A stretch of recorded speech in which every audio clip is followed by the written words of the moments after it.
we're always looking, I'm sure we're all of us looking for shows to watch. You get a favourite, you binge watch it, and then you want another one. We think we may have found one on Netflix called My Unorthodox Life. Yeah, so many people talking about this one.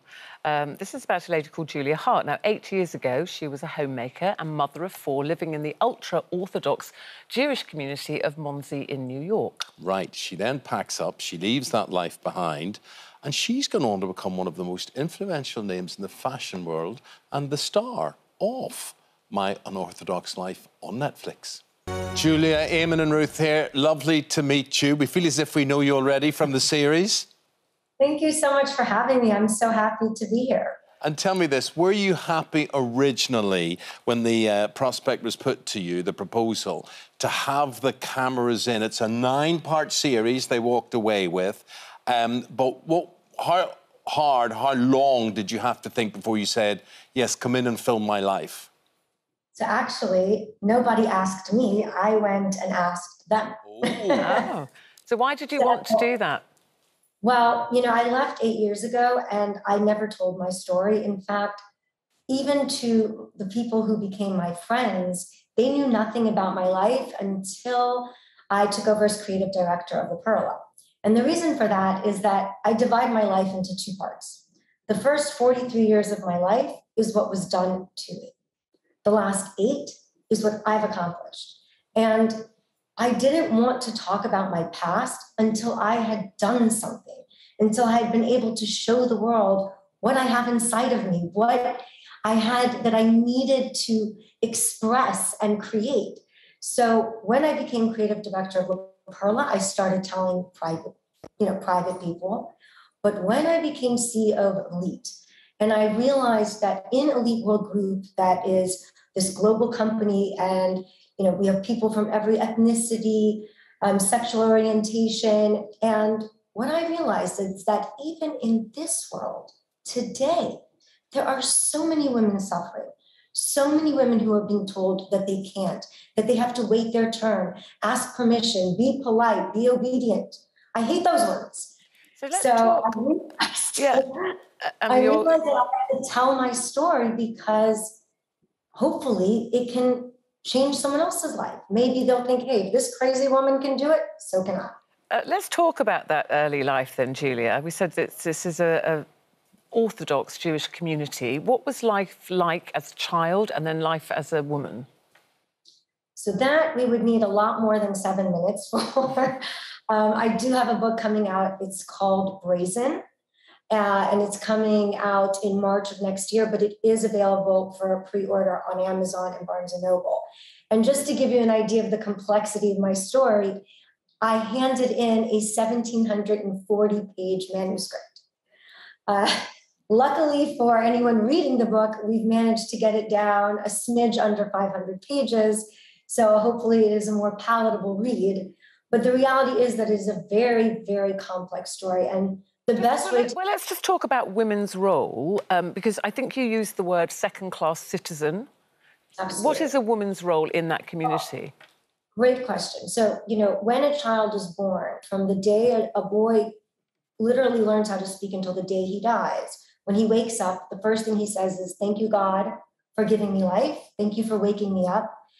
And then the next thing he says, a few years later, is thank you, God, for not making me a woman. Sorry, Wow. thank you, God, for not what? Not making me a woman. Oh, my word.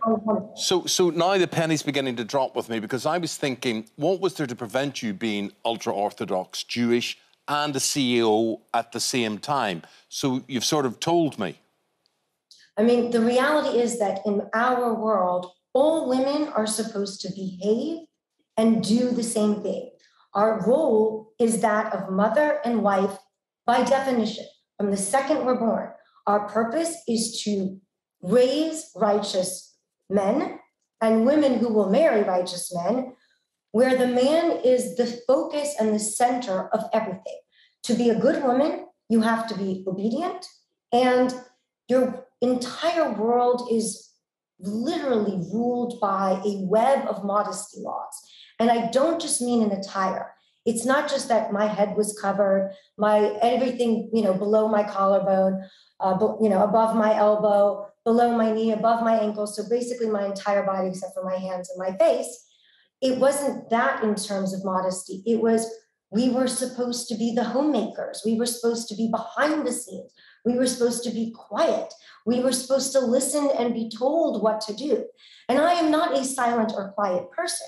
And I love being a mother and a wife, but it wasn't enough. Well, I was just thinking, Julia, just talking to you, I almost can't imagine you not questioning that you seem to have that very forceful personality. Did you question it? And what reaction do you get if you question it? That's a fantastic question. And the reality is that you have to realize it's a really unfair fight because it's you feeling that something is wrong and that it's not enough, and then 5,000 years of tradition. So when I felt unhappy and unfulfilled in that I wanted more, I had all of this inside of me and I was being told that that was not my purpose in life. And at a certain moment, you think to yourself, oh my goodness, something is innately, inherently wrong with me. I must be flawed that I'm not satisfied because so many women around me are so happy. Their wives, their mothers, they lead full lives. I wanted more. OK, you wanted more and you got more at 42. Could you just flick a switch? I mean, after being curtailed like that, conditioned like that, could you then at 42 say, you know what, I'm going to become a top business person after this? Were you ready for that, or did that take some time to ease yourself into this new world, this new role? So it's a fantastic question. But, you know, basically the last 8 years of my life back there, I started learning about the outside world, reading books, watching movies. But it's like someone trying to explain to you what chocolate tastes like without you ever tasting chocolate. It's impossible. So when I came and actually walked out into the world, I felt like a time traveler. You know those little kids when they walk around and they're all wide. I'm like, whoa, yes. That was me the first 3 years. But then let me ask you this. Did you leave Judaism behind? Did you leave the Jewish religion behind? Or are you still associated with that? I love being Jewish. And I think that the Jewish religion, modern Orthodoxy, Reform, conservative, anything, those are all beautiful. We have so many beautiful things that I learned in my community. There's such an emphasis on charity, on responsibility, on taking care of one another, on loving kindness, on gratitude and appreciation. There's so many beautiful things inherent within the religion. And that's why I keep saying it isn't about religion. I think, you know, Christianity, Islam, Judaism, they all have such beautiful precepts and concepts. What I had difficulty with, I think, has nothing to do with Judaism. I think it is a fundamentalist small group that is still living in the 1800s and treating their women the same way that women were treated in the 1800s. And what reaction have you had, Julia, to the series? Have you had women get in touch with you who've found themselves in a similar position and want to do what you've done? So what my daughters and I have had such a massive, extraordinary response to the show. I've been getting DMs literally every 30 seconds from women all over the world, not just my community. Women in my community saying, Julia, don't stop, we need you. But then women from all over the world, whether they live in repressive cultures or whether they've just been made to feel less than their entire lives, or whether they're 50 or 45 and thinking it's too late for me. So it's been really so wonderful to see that hopefully we have helped someone somewhere pick up themselves and go for their dreams. Well, you can follow those dreams over 9 episodes on Netflix, My Unorthodox Life, which Julia Haart is now living and has lived for the last 8 years. It's about family, it's about business, it's about glamour, it's about lots and lots and lots of things that you touched upon there as well, Julia.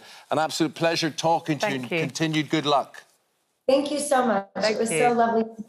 Thank you for having me. You're very welcome. And if you ever need any sort of, you know, male models, like of Irish orientation, you know, square-jawed. I want to learn paddleboarding now. That looks so cool. Why? Okay. Why? It's your next challenge, Julia. Why? Your next challenge. What's the point? Rivers are for boats. Thank you. Balance. Thank you, Julia. It's all Julia. about the balance. Bye-bye. Thank you, Julia. Bye-bye. Bye-bye.